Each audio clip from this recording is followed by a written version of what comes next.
Hello and welcome to the Road to Innsmouth. Join us as we take a journey into the world of the strange, creepy and unexplained. We're your hosts, I'm Matt. I'm Gareth. And today's episode is on the Enfield Poltergeist. One of the big ones from the 70s. Or probably one of the best reported cases of all time, I guess. Oh, it's probably the most famous, I reckon. Yeah. That was probably the first one that I got me interested in paranormal. Yeah, it's kind of got a bit of everything as well, hasn't it? Yeah, I think I probably heard of it in the early 90s when the BBC did a mockumentary sort of TV show. Oh, when they done Ghostwatch. Yeah. That was amazing. I love Ghostwatch. What a great episode that was. That was shown on Halloween, wasn't it? Yeah. In like 94 or something, 93, something like that. Brilliant, yeah. 92. Might have been 92, yeah. I'm not telling anyone that it's a mockumentary as well. The amount of complaints they got and people being terrified. I know, yeah. It was because it had all like legit hosts and stuff, didn't it? So. Yeah, it was good. I was only like 14 when I watched it. I know. I think I was 11, 12, something like that, yeah. Like spiked my interest even more into the world, and then I realised it was fake, and it's kind of like, but still at that point you've already piqued my interest, so I'm going to look into stuff. But what it's based on, or at least thematically what it's based on, the Enfield Poltergeist. So when it started in 1977 at a house situated on 284 Green Street in North London suburb of Enfield. The attacks lasted for just a little over a year. Well, it was 2 years. I think it was investigated for over 2 years. Oh, okay. But I think it was like 13 months or something, the actual attack. Oh, no, yeah, 77 to 79. 13 months could cover that span. Yeah, and it was home to a family of 5. It was a divorced mother, Peggy Hodgson, and her 4 children, Margaret, Janet, John and Billy. And by all accounts, Peggy was described as a very pleasant and honest woman who'd overcome a lot of financial problems to ensure that, she could do the best for her kids. She lived on the same road as her brother and got on well with the neighbours. And the first instance, took place on 31st of August, so coming up towards the end of the year. Yeah, so the end of 77. Yeah, so maybe lasted till the beginning of 79. And it was first that Janet and John heard a shuffling in their room. When their mother came in, she also heard it and then heard 3 hard knocking sounds. And then a chest of drawers moved 18 inches without any apparent physical contact. Yeah. At this point, they then went to go and get help from their next door neighbours. And when their neighbours came into the house, they also heard the knocking and couldn't locate any source of where it was coming from. So the neighbours decided, obviously a bit scared, that it was time to call the police.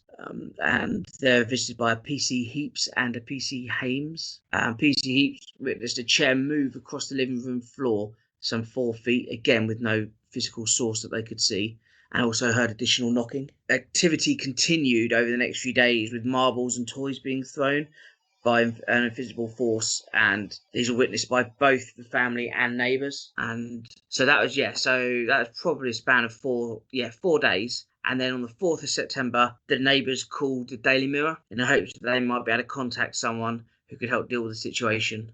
They sent a reporter and a photographer, Douglas Bence and Graham Morris respectively, to visit, and they witnessed objects being thrown around the house without being able to see anyone responsible. Morris was hit in the forehead by a piece of Lego thrown hard enough to bruise his head for a few days. And then on the 7th of September, a senior reporter and photographer also visited the residence, George Fallows and David Thorpe. Then soon after, Fallows, who's the senior reporter, contacted the Society for Psychical Research, SPR, and a recent member called Maurice Grosse was sent to investigate. Maurice Grosse was a successful inventor. I think he invented the rotating advertising billboards. Who was that? Maurice Grosse, who investigated it. He was invented, first and foremost, and he invented the rotating advertising billboards, I think. And he began his interest in the paranormal after, according to him, a series of meaningful coincidences occurred after the death of his daughter from a head injury. So he wanted to investigate further, so he joined the SPR and got on this case. He first visited on the 5th of September, so just 1 day after they asked for help, where he met with Peggy and recommended first just stay as calm as possible and take as many notes as they could of when things happened and what was happening. And then he came back 3 days later on the 8th with 3 Daily Mail reporters. They witnessed loud crashing at the residence that they couldn't place. And that was enough to convince Gross that he thought something was going on that needed investigating, so he officially accepted the case. So at this point, the main phenomena was marbles being thrown, wind chimes being rung, doors opening by themselves, and cutlery and other objects being moved and thrown and jumped over tables and stuff. Yeah. And so in the first 8 days, up to 10 people had witnessed events, some completely unrelated to the family, who just happened to be from next door or across the street. And then Gross asked for some more help from the SPR, and on the 12th of September, a guide Playfair arrived. They spent over 1 year investigating the events and made 180 visits, including 25 all-night vigils, and even Radio 4's The World This Weekend visited. It was Playfair. He thought it was the kids. But what?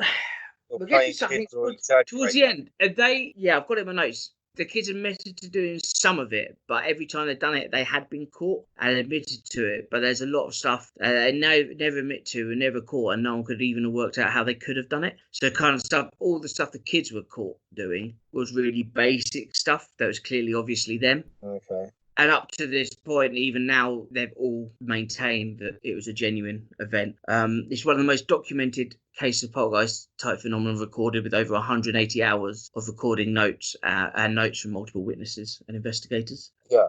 You have investigated. There was a magician who went there. Yeah, there's magicians, psychiatrists, and physicists all visited. Yeah, Milbourne Christopher. He failed to observe anything. Yeah, there's quite a few people who have criticised it were actually found out to have never even visited the place. Yeah, well. Or had only visited once and twice and nothing had happened. This wasn't like, I think there's a misconception that stuff was happening like every few minutes throughout every day. Yeah, he said there was nothing. There's also another one, a ventriloquist, who went there and said that the male voice was a simple vocal trick made by Janet. He seemed to think it had come from the diaphragm, although, interestingly, Maurice Gross, I think, put up £1,000 prize for anyone who could do any of those things, and no one managed to do any of it. Not even the guy who claimed it, the ventriloquist. Yeah, he tried. There was another guy, John Bealow, who was the president of SPR. He investigated and suggested it was Janet doing ventriloquism as well. Yeah, but then there was also, they used a contact microphone on the back of her head, and a voice therapist was unable to say where this actual voice was coming from. And tests carried out at London's Birkbeck College gave a possible explanation called plica ventriloquialis, which is caused when muscle tension can actually create a sound, and it completely avoids the vocal cords, which they tried to use to explain why she could do it with, her gargling water or her mouth was completely taped up. But they said this has a side effect of extreme hoarseness and sore throat for the next 6 weeks, which she never ever displayed, which is quite interesting. Well, they both, John and Gregory, or Anita Gregory, both SPI, they both say the girls are just playing tricks and investigators. Yeah, they've had a bit of a to and fro, although they have yet to come up with any explanation to it. Like, they have just said it's clearly just a trick. And when Gross said, "Okay, show me what they've done," they haven't done anything to ever show how it was done. No. Yeah. So yeah, they've been quite skeptical about it, but yet have also not been able to disprove any of it. That's also just conjecture.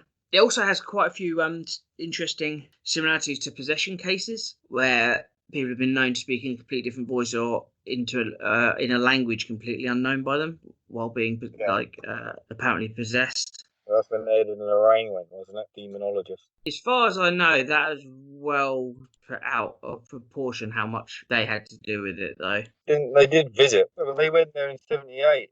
So it says the Warrens visited Enfield House in 1978 and were convinced the events had a supernatural explanation. Yeah, they were. I don't think they stayed for very long, though, from what I've seen. No, but they believed it was a real event. It wasn't. Yeah.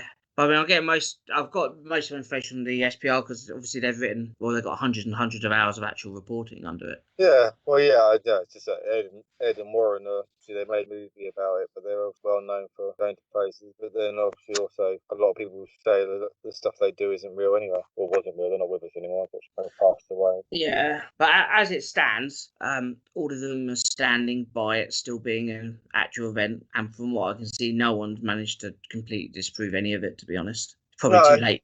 It's far too late now to be able to do that. Well, I presume the kids are still alive, aren't they? I don't know if the mum is. No, the John died. I think he died at 14. Oh, right.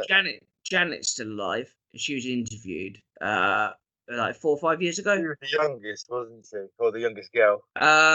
So you had Margaret was 13, Janet was 11, 12, and John was Janet's the one who was 10, 11, and Billy was 7. Janet's in the photo. Yeah, but everything seemed to happen to the girls more than to the boys. The boys were there, but actually physically happened.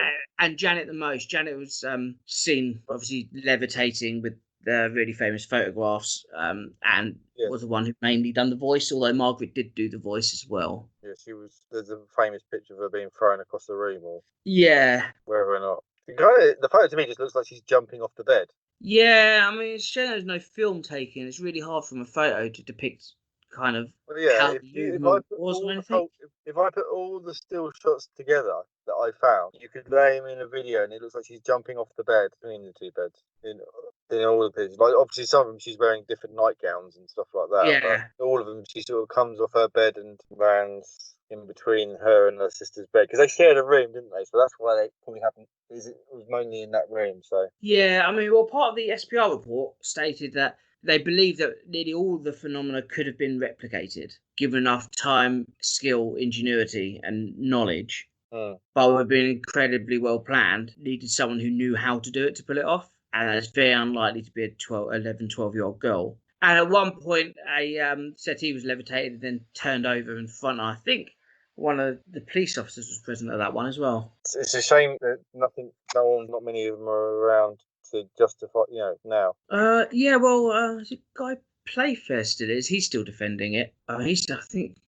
He's still active in the SPR. And so Peggy died in 2003, and her older son John died in 81 at 14. Young, isn't it? Yeah. But Janet still maintained, even up when she was 45, that it was real.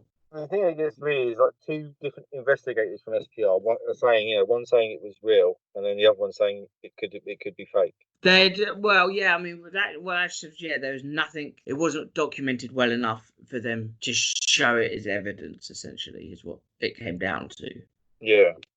And it didn't help that apparently some of the next door neighbours were reportedly offered £1,000 by some of the papers to state that it was all faked. Oh, really? Yeah, give you some extra headlines and stuff like that.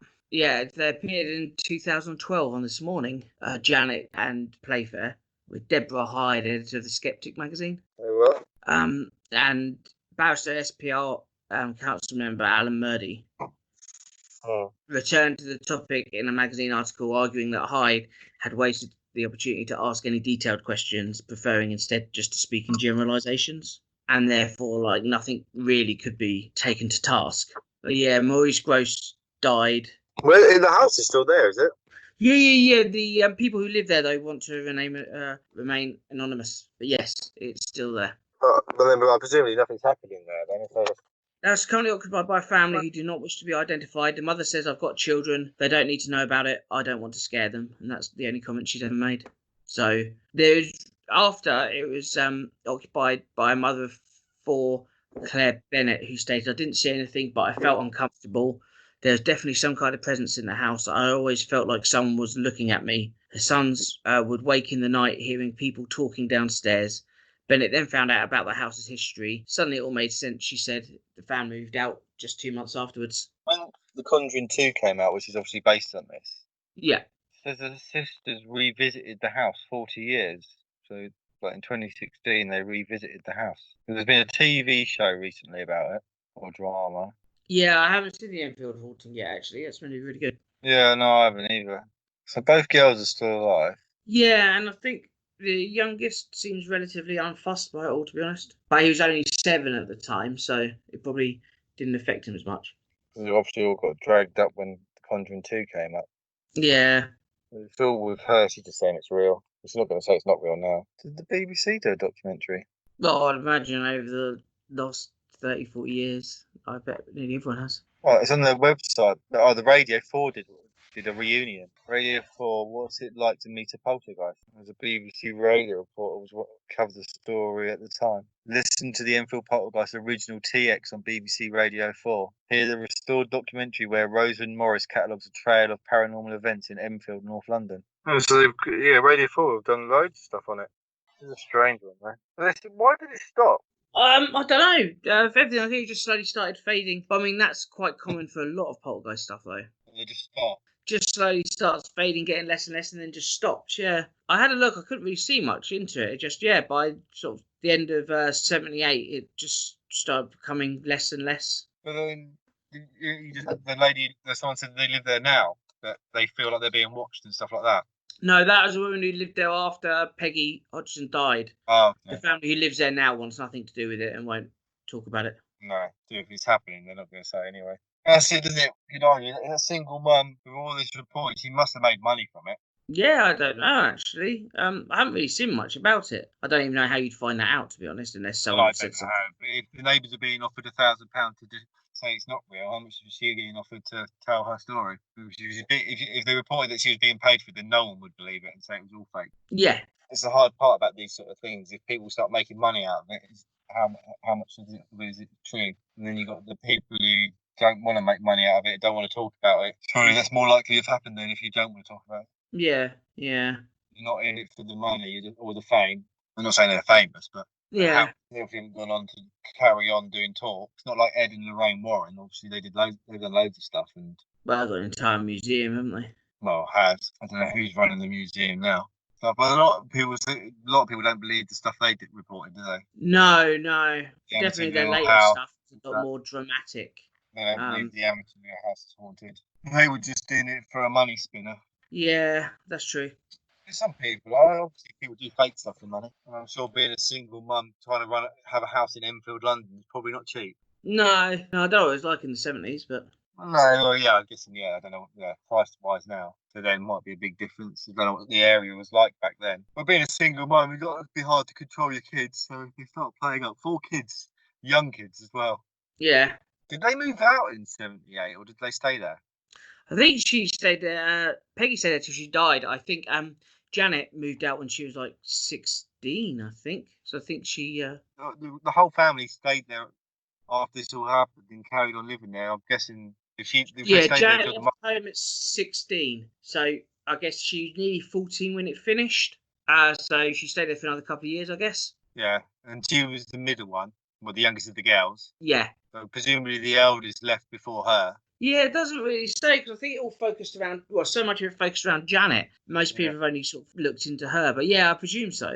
And then obviously the boy died, so presumably he died in the house or was living there at 14 as the mum was still around. The mum stayed there till she died. So yeah, they're saying most of the disturbances subsided by the end of 78, and Peggy avoided publicity, but never changed her story.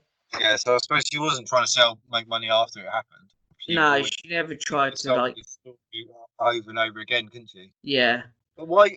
I suppose if you live in somewhere and you're that terrified of the house, you would have moved out. But if you've got no money, you soon moved out. I suppose you're kind of stuck, aren't you? Yeah, it's probably not much you could do in the 70s. It wasn't like, just go to the council and go, I demand a new house because mine's haunted. Yeah. Well, even now you probably couldn't do that. No. But like if your house where you own, you're not just going to abandon it. No. Like if you came home and your boys were being thrown around bedroom, what are you likely to do? You're not going to. You'd have to do something about it, wouldn't you? Yeah, but it may just be that I suppose if people are still investigating and it's slowing down, there's probably not much you can do about it. It's probably a lot of the time once you get used to it, it's probably no different from where people live in those like horrendous rented flats that are like leaking and they've lived there for years, because no one will fix it and they haven't got anywhere else they can go. Probably like anything, you just end up dealing with it. Yeah, but I don't think you have much choice in a lot of things, do you? No. It doesn't say whether it happened. Well, we know it happened, whether it was real or not, though. No one's changed their stories or anything. So, I mean, sure, someone's saying I faked it all. There's not much. No, which kind of argues the fact that it must have happened. Because why would what have you got to gain 40 years later? No, exactly, yeah. You're not making money out of it 40 years later, which they're not. I'm guessing they didn't see any of the money from the country, and that was more to do with Ed and Lorraine. Yeah, and I don't even know if they got anything from the book, because the names are all changed and everything. So in that respect, you'd argue that if the things happened to her, whether it was poltergeist or what it was, and there's like 30 witnesses, a lot of witnesses, all to be tricked. Yeah, especially as you had, like, say, psychiatrists, physicists, magicians. All of them had their theories, but none of them were actually be able to conclusively prove anything. No, but yeah, exactly. Well, and a lot of those skeptics never saw anything. That's why they were skeptics.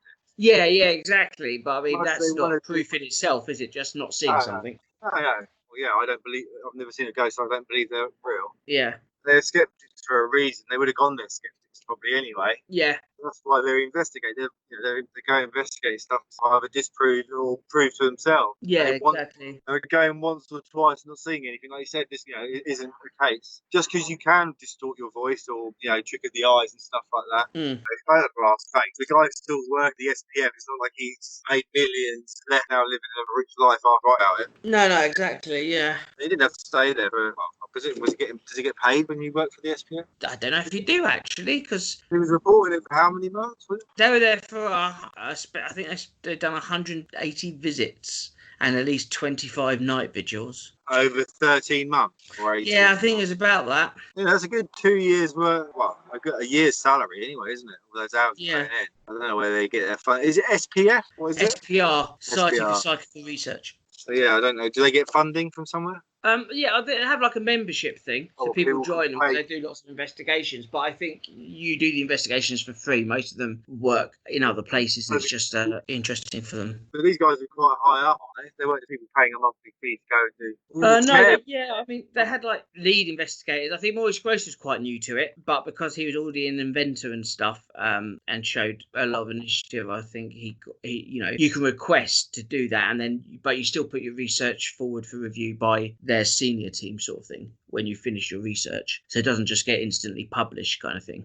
Well, I thought one of the people was a chairman who was there. So I thought I read it. Afterwards, they had Maurice Grosse originally went, and then Playfair, who I believe was a more senior or at least been there longer, joined him, and then they had either a chair or a senior member also went after that as well. So it's hard because even they're sort of not concluded real, got evidence, but then there was no sort of final stamp on it. No.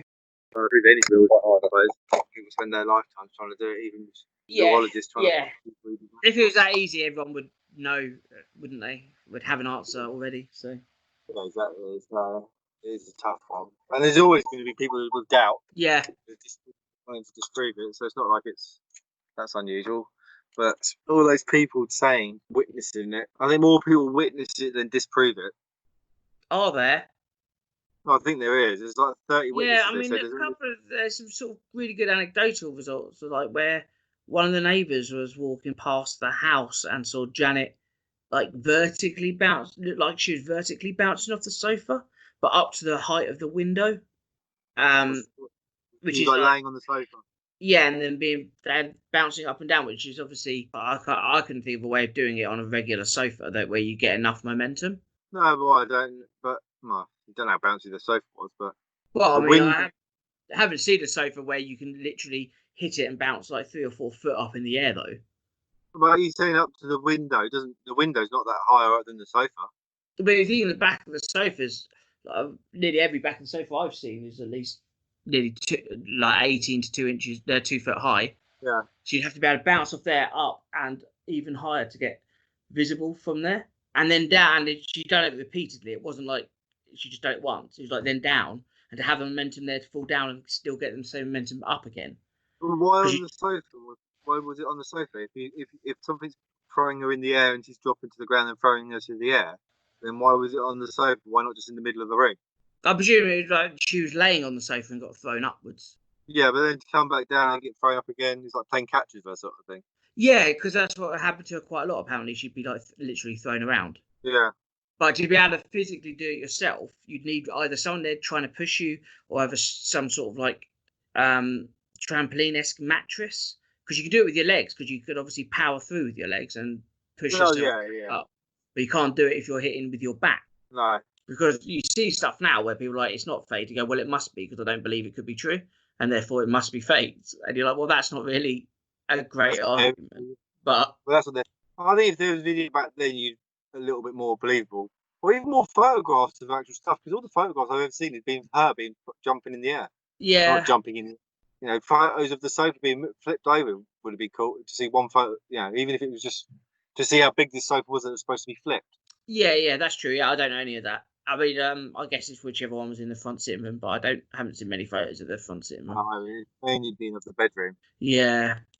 And if he was there for that many hours, and it's him, and he's really, I know there's like 30 witnesses, but he is the main witness for a lot of this stuff, so it's only really his word. Yeah. And his partner. Everything else, all the other witnesses, are just a door sliding or knocking. Knocking can be done anywhere. There was 4 kids in that house. One of them could be upstairs banging on a wall. Yeah. You know, there were terrace houses. The neighbour could be banging on the wall. Yeah. No, it's true. Yeah. And then, but like you said, what have they got to gain from it? That's the. It's just for me, with that many people needing to be involved, you'd assume someone would have slipped up. Yeah, I think. Well, no, I think with any case, if you go back 40 years and ask people, you know, if you're on your deathbed and you're going to say, yeah, the paper paid me a couple of grand, so I said it. Mm. No one said it, so that's the kind of bit that makes me think, well, it probably was real, or whatever happened there was real to the people. Or at least they believe it was real, regardless of whether it was real. Yeah. So it was real to the people there at the time. Yeah. Please don't forget to follow our friends at CryptidTV. They're a good bunch of guys. They're on Facebook and Twitter. Their link is in the description on this podcast and on the our YouTube channel. Thank you all for watching. I think they are doing a YouTube channel soon, or he's hoping to.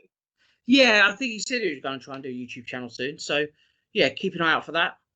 Yeah. Please drop us a like on Facebook, YouTube, Instagram, Twitter, and please rate us on your podcast if you can. That'd be fantastic. And please get in contact and let us know any stories you have that you'd like us to share. That'd be great. Thanks, everyone, and we'll see you all again soon. Yeah, stay safe.